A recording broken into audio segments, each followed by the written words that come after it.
Sometimes the voice making your life decisions may not even be your voice. You, to use the term, wake up in the morning, you go through your routines, you react to people, make choices, but somewhere deep down, there's this strange feeling that you're watching someone else driving your life.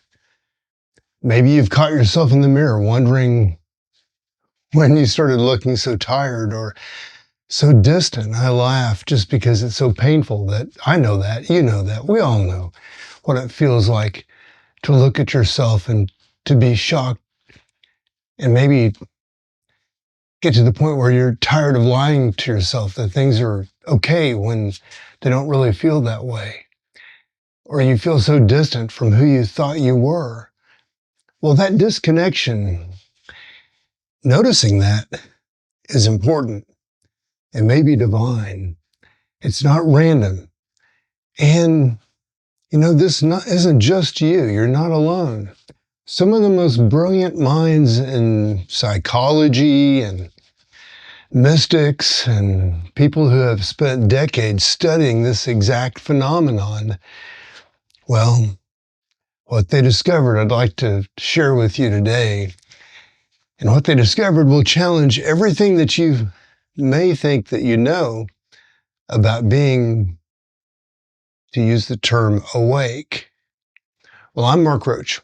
Welcome to Transcendent, my independent platform, and I mean independent, where I speak directly to people who want to tap into their authenticity, and if it resonates, find that unique spark that makes them whole.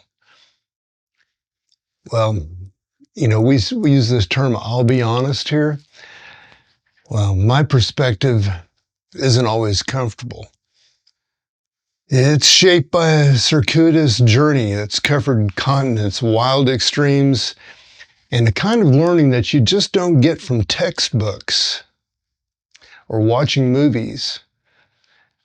My own life has been an ongoing research project. I've learned from mystics, healers, built and left oil companies behind, stepped away from a path to the NFL.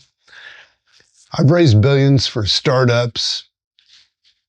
I've led thousands of professionals and had the privilege of getting guidance from figures well known in both business and athletics. I've been mentored by Hollywood coaches, artists, and directors. I'm a longtime student and practitioner in theater and film, with Meisner being my most notable pathway to that inner self that many of us may be trying to find and work from, your essence. So I'm a writer, I'm a journaler, I'm a filmmaker, producer, actor, and director. I've read and chronicled thousands of psychology textbooks and publications, and I've tested the theories in my reality, in my life, in my relationships. And what you might see are called experiments. But in reality, there are consequences to these actions that we take and to the trials and tests and the examinations that we make in our own life, the investigations that we make. So I guess most people will eventually step back and more importantly say, Mark's a mystic, a long-standing observer of life and the earth and of my fellow man. The goal here isn't, just to inspire you to be something that you may think that you want. It's really about easing the journey for anyone that's dealing with what you may see as trauma, or those that are searching for their artistic voice or their uniqueness, or dealing with some deep inner pain that they just can't quite get their hands around or their mind around, or find the words to describe or to connect with seemingly the right person or the right tribe to find more information, more comfort along this journey of uncovering who you really are and what that feeling is resonating with inside of you. Or you may be here to simply support someone else who tells you about a path like that, someone that you love or care about or need in your life.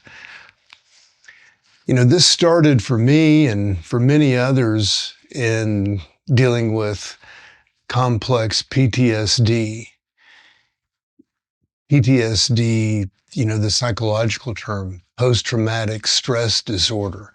But it really speaks to anyone human enough to face their own life, their own circumstances, their own failures, their own aspirations, their own pain. And sometimes pain that's obvious, sometimes pain that, we bury, but is obviously something that's driving you, but, that can stay hidden for a long time. We can get by managing our life and managing our relationships and minimizing consequences for a long time. The human resilience is incredible. And our ability to stuff this stuff down and not deal with it today, put it off till tomorrow, and deal with all the externalities in life may be occupying your attention today, but sometimes it stays hidden until suddenly, that's all you can see. That chronic pain just leaps through the cracks and there's nothing else to deal with but that.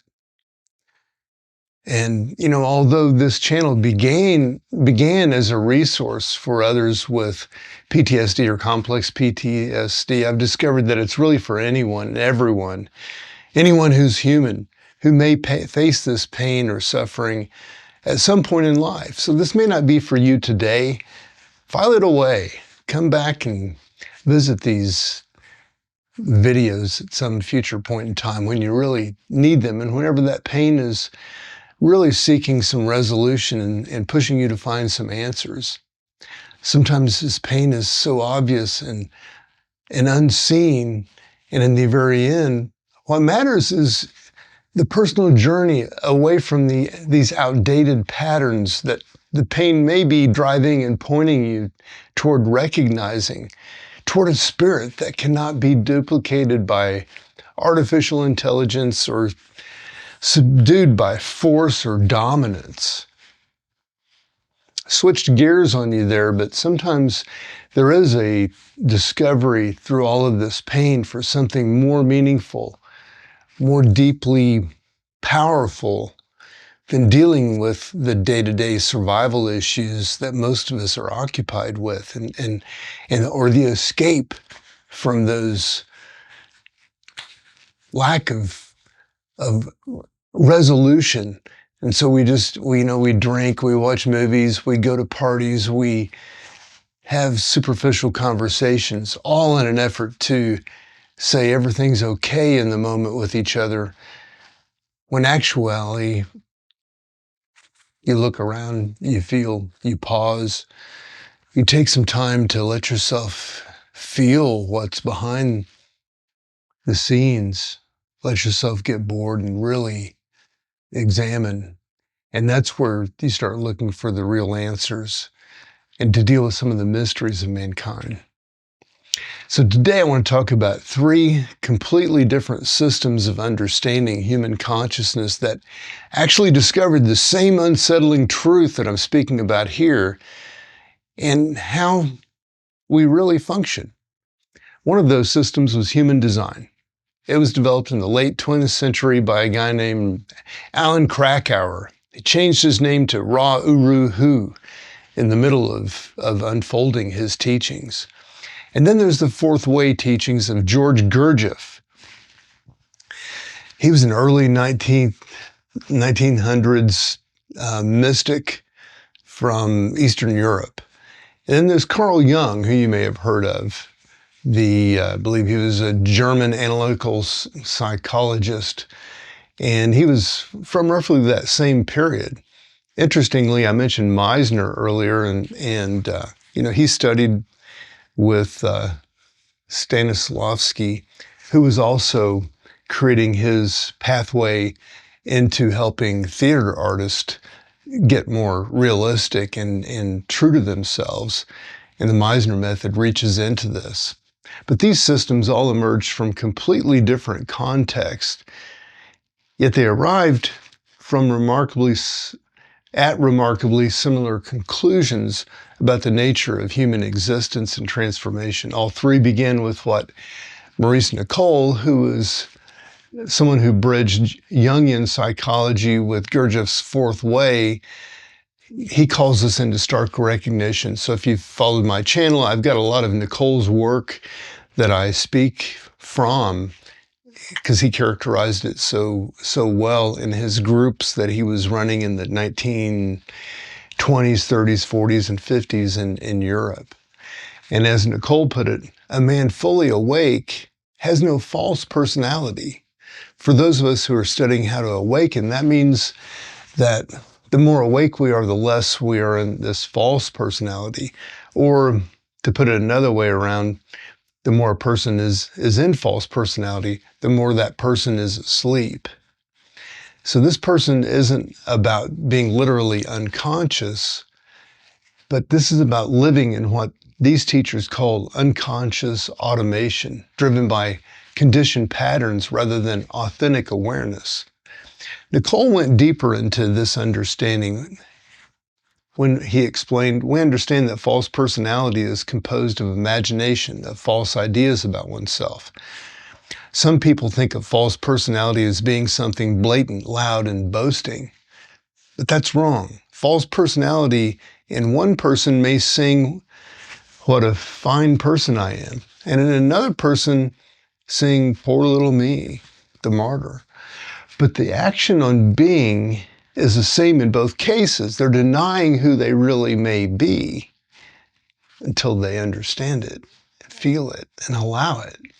So whether you're inflating yourself or deflating yourself, you may not be being yourself. So Gurdjieff was even more direct about this mechanical existence. He taught that a considerable percentage of people we meet on the street are people who are empty inside. That is, they're actually already dead. It's fortunate for us that we do not see and do not know it. Because if we knew that a number of people were actually dead and what number of those dead people govern our lives, we'd go mad with horror, Gurdjieff said. And that sounds harsh, but Gurdjieff was pointing to something crucial about how we function and when we're not truly being present. He emphasized the mechanical nature of human reactions with this insight. You can never awaken using the same system that put you to sleep in the first place. Think about that for a moment. The very patterns, habits, and ways of thinking that created your current state of semi-consciousness can't be tools that you use to wake up. Carl Jung approached this same recognition through his concept of the persona and unconscious conditioning. Jung described a person as a complicated system of relations between individual consciousness and society, fitting enough of a kind of a mask designed on one hand to make a definite impression upon another's, and on the other hand to conceal the true nature of the individual. We all wear masks, but the problem comes when we forget we're wearing them and start believing the mask is who we really are. That's called identification. Well, Jung warned against identification with this false self. One cannot individuate as long as one is playing a role to oneself. The convictions one has about oneself are the most subtle form of persona and the most subtle obstacle against any true individuation. Individuation being Jung's word for self-discovery of finding deeper awareness of who you are. Even our private thoughts about ourselves can become another layer of false identity. So Ra Uru Hu, founder of human design, described this conditioned state as the not self. He explained the moment you give up your authority is in the hands of others. and you're never complete. You can never trust in yourself, and then you end up in a life where you're not self-mind, rooted in your openness and conditioning, is making decisions for you, taking you further and further away from who you really are. But Ra-Uru-Hu also emphasized the transformative recognition possible through this understanding. The whole point of our work is to take the tendency of the shadow area and transform it into a positive wisdom that is genuinely productive. The goal isn't to eliminate the parts of yourself you don't like, but to understand them, use them, transform them into something useful. What's remarkable is how all three systems point to the same solution, moving from mental decision-making to body intelligence. This represents a striking alignment across all three systems, the consistent emphasis on bodily wisdom and inner authority over purely mental decision-making processes.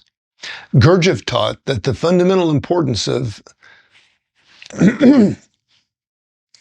grounding awareness in physical sensation. By grounding our awareness in the living sensation of our bodies, the I am, our real presence, can awaken. He described humans as three-brain beings with distinct centers that must work in harmony. We call them centers: the intellectual center, emotional center, moving center, and instinctive center. They're quite independent. Each center has its own memory, its own imagination, and its own will. Maurice Nicoll expanded on this understanding. Gurdjieff defines understanding as simultaneous intelligence of the body, the heart, and the mind. I don't believe what is usually called faith nowadays is understanding in the sense that Gurdjieff meant it. Real understanding, according to this view, isn't just mental comprehension, but involves your entire being. Jung approached this through his concept of connecting with the self, the transcendent function that emerges from integration of conscious and unconscious content, representing an authority beyond rational decision-making. As Jung put it, looking outwards has got to be turned into looking into oneself. Discovering yourself provides you with all that you are and that you were meant to be, and that all you are living from and for. Ra-Uru-Hu was explicit about the importance of inner authority over mental decision-making. Human design offers a strategy and authority, and inner authority, not made up of one, not a philosophical one, but an authority that is part of your biological mechanism. It's your wiring, and it doesn't require your mind. This is revolutionary because most of us have been taught that the mind should make all of our decisions. Ra-Uru-Hu emphasized the transformative power of trusting the inner authority. The moment you begin to experiment with your authority, you discover something quite remarkable. You're okay. You not only are you okay, but you can navigate your life. When you are your own authority, or you have access to this, your own authority process inside of you that you were born with, this is when self-love begins. Self-love isn't something you achieve through positive thinking or getting likes on Instagram. It's something that naturally emerges when you start living as yourself. Now, all three systems place conscious observation and self-witnessing at the center of their transformational methodologies. This isn't casual self-reflection. It's a specific practice with specific methods. Gurdjieff taught that observation itself becomes an instrument of change. Self-observation brings man to the realization of the necessity of self-change, and in observing himself, a man notices that self-observation itself brings about certain changes in his inner process. He begins to understand that self-observation is an instrument of self-change, a means of awakening. The act of watching yourself with genuine attention actually transforms what you're watching. He emphasized the need for impartial observation. During the observation of ourselves, If we do this correctly, thinking is shut down, beginning in flashes, but extended through practice. This isn't about analyzing yourself endlessly. It's about a quality of attention that's more direct than pure thinking. Maurice Nicole described this practice in evocative terms. The object of self-observation is to let the light of consciousness into what lies in darkness within us. We're unconscious of all that lies in darkness in us. And you can't change what you can't see. And most of what drives your behavior operates below the threshold of the ordinary awareness that most people have. Nicole taught the importance of separation through observation. If he divides himself into an observing side and an observed side, that is, becomes two, then he begins to be able to shift his position, to change internally. Do you understand the depth of this idea? It is the way out of the prison of oneself. And when you can observe your patterns instead of just being caught in them and then using them as your own self-justifying way of continuing on the path that you're perpetuating, you can create space for something new to emerge. Nicole emphasizes the necessity of recognizing what is not I. A man cannot begin to change until he is able, as a result of self-observation, to say, that's not me. That is not I. As soon as he can begin to say this internally to himself, to something that he observes in himself, he begins to separate it from himself. And this is profound. Change begins when you can distinguish between what's authentically you and what's been programmed into you. Jung employed similar observational techniques through what he called active imagination and the observation of projections. Jung knew that until you make the unconscious conscious, you will direct your life, or that will direct your life, and you will call it fate. Most people think they're making conscious choices when they're actually being driven by unconscious patterns, and they experience this as bad luck or destiny. Well, human design's deconditioning process involves becoming aware of conditioning patterns, particularly through understanding how open centers take in and amplify external energy. Practitioners learn to observe their not-self themes as signals indicating when they're operating from conditioning rather than from authentic design. But here's where these teachings really get profound. None of them advocate eliminating the difficult or unwanted aspects of yourself. Instead, all three systems emphasize the integration of these rejected or unwanted aspects, or denied aspects, shadow aspects, rather than trying to eliminate them. The suppression of our feelings causes a lot of grief in our world. Acceptance is very important here. Jung was particularly clear about this principle. There is no light without shadow and no psychic wholeness without imperfection. You can't become whole by cutting out the parts of yourself that you don't like. And you just may be judging yourself based on things that have been handed you about how things should be. And when you learn to let that go and observe without judging, it's a powerful place to work from. Jung went further. How can I be substantial if I do not cast a shadow? I must have a dark side in order to be whole. Because in this world, we have light and we have darkness.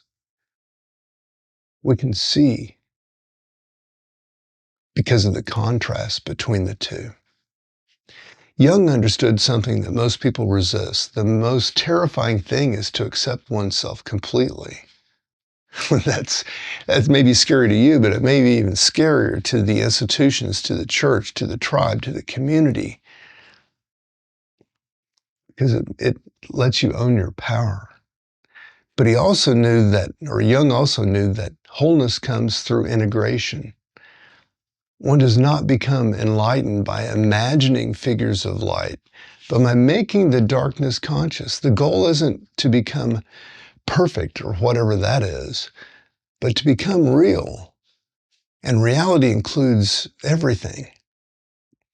Now, Gurdjieff distinguished between conscious and mechanical suffering, teaching that conscious engagement with difficulty can transform base energies into higher consciousness. Now, this isn't about seeking out pain just for pain's sake, or to hurt yourself or to feel, but it's more about understanding that when difficulty comes, as it inevitably does, you can work with it consciously rather than just being victimized by it. That's reframing. It may be a gift, but you've been conditioned to see it as something to fear. Maurice Nicoll explained this principle in practical terms. We observe personality which has been formed by passing time by the action of life. We observe personality which has been formed in passing time by the actions of life. And that's kind of like your personality has been formed mindlessly. Just you're repeating these patterns. The work here is to make us cease identifying with what life has conditioned or created in us and is now creating the conditions that are doing to us. Life conditions you, but you don't have to remain unconsciously identified with that conditioning. Ruhu taught that openness and conditioning are not problems to be eliminated. Openness is not bad or negative. The receptivity is an integral part of you. It's where you experience life, where experiences nourish you. Here is where you can learn, grow, and develop wisdom. Even the places where you've been conditioned can become sources of wisdom when you approach them consciously. Human design teaches that open centers, while the sources of conditioning, these open centers may be sources of conditioning in you, but they're also areas of wisdom and where learning can be achieved when approached correctly.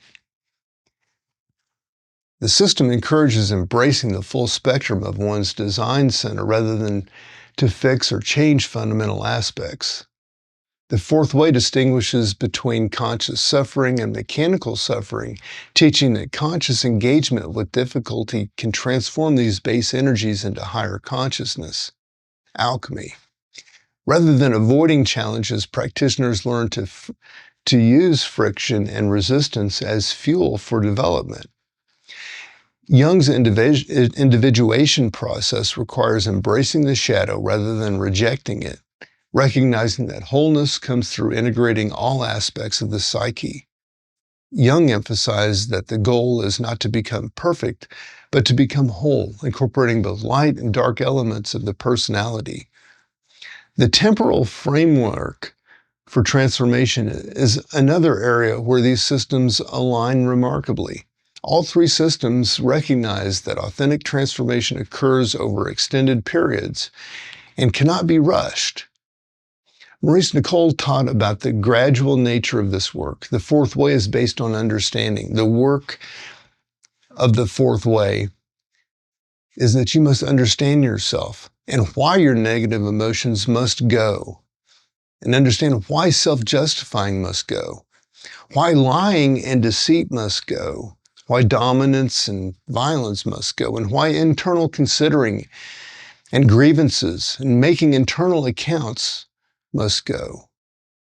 Forgiveness. This isn't about following rules, especially not because someone told you.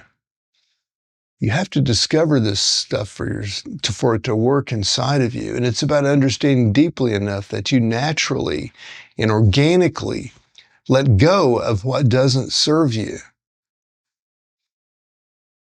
Jung described individuation as a lifelong process. The individuation process is a deepening and maturing of one's individuality and sense of authenticity. And he warned about the amount of time that it takes. In this time of descent, 1, 2, 3, 7 years, more or less, genuine courage and strength are required. Real transformation is measured in years, not weeks or months.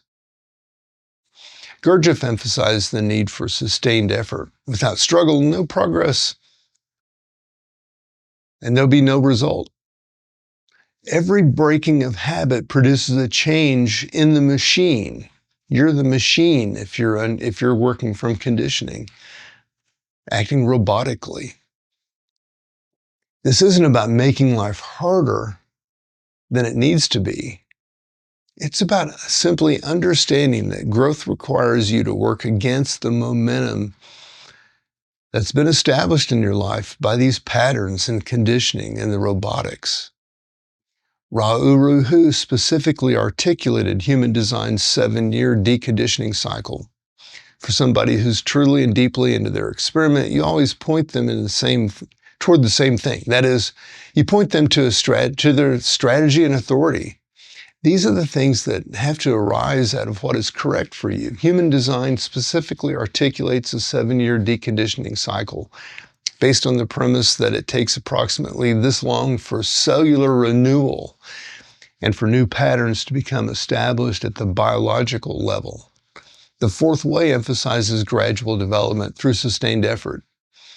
Recognizing that genuine transformation cannot be rushed, Gurdjieff spoke of the need for super efforts, deliberate, conscious actions that go against mechanical tendencies to build the strength that's needed for real change. Maybe that's a cold shower, maybe it's fasting. It's a number of things that you can use to pivot out of the routines that conditioning puts on you. Jung's individuation is understood as a lifelong process with various developmental phases, often marked by significant life transitions and crises that provide opportunities for greater consciousness. Jung recognized that psychological development continues throughout life, with different archetypal energies becoming prominent at different stages. Ultimately, all three systems point toward the emergence of an authentic selfhood through the conscious integration of all aspects of your being. Jung described the goal of individuation as being the aim of individuation is nothing less than to divest the self of the false wrappings of the persona on one hand and the suggestive power of primordial images on the other. Maurice Nicoll taught that reaching essence beyond personality and remembering oneself does not remember the personality, but something prior to that lies in the direction of essence and can only be reached through it, a connection to the divine. There's something in you that existed before all this conditioning, before all the programming, and before all the roles you learned to play. Gurdjieff pointed toward the ultimate goal. The point is to reestablish what has been lost, not to acquire anything new. This is the purpose of development, Gurdjieff says. You're not trying to become someone else. You're trying to remember who you were before the world told you who you should be. Ra-Uru Hu expressed the beauty of this achievement. To be correct is to appreciate your own magic, your own beauty. So I continue to remind you to love yourself. When you're living as yourself, self-love isn't an effort or a practice. It's a natural recognition of your own uniqueness and value. The convergence of these three systems suggests that authentic psychological development involves several key elements: recognition of mechanical condition patterns, development of present moment awareness, integration of rejected aspects, and the cultivation of inner authority that transcends purely rational decision-making. The emphasis on body intelligence across all three approaches reflects a growing recognition in contemporary psychology and neuroscience that genuine wisdom incorporates somatic awareness, emotional intelligence, and intuitive knowing alongside rational thinking. These systems collectively point toward an evolutionary understanding of human consciousness and development. Human design's premise of humanity transitioning from 7 to 9-centered beings aligns with Gurdjieff teachings about the possibility of conscious evolution and Jung's vision of individuation as both personal and collective transformation. The integration of these approaches offers a comprehensive framework for understanding human psychological development that honors both individual uniqueness and universal principles of conscious evolution. Whether approaching this through human design's energetic mapping, the fourth way's methodical observation practices, or Jung's depth psychological insights, the essential movements remain consistent from unconscious, mechanized existence toward conscious, integrated, and authentic living. This alignment suggests that these seemingly different approaches are fundamentally described as the same process of human awakening from different angles or perspectives, each offering unique tools and viewpoints or perspectives or angles, while pointing toward the same essential transformation, the emergence of genuine consciousness and the authentic selfhood in place of conditioned mechanical, robotic, artificial intelligence fueled existence.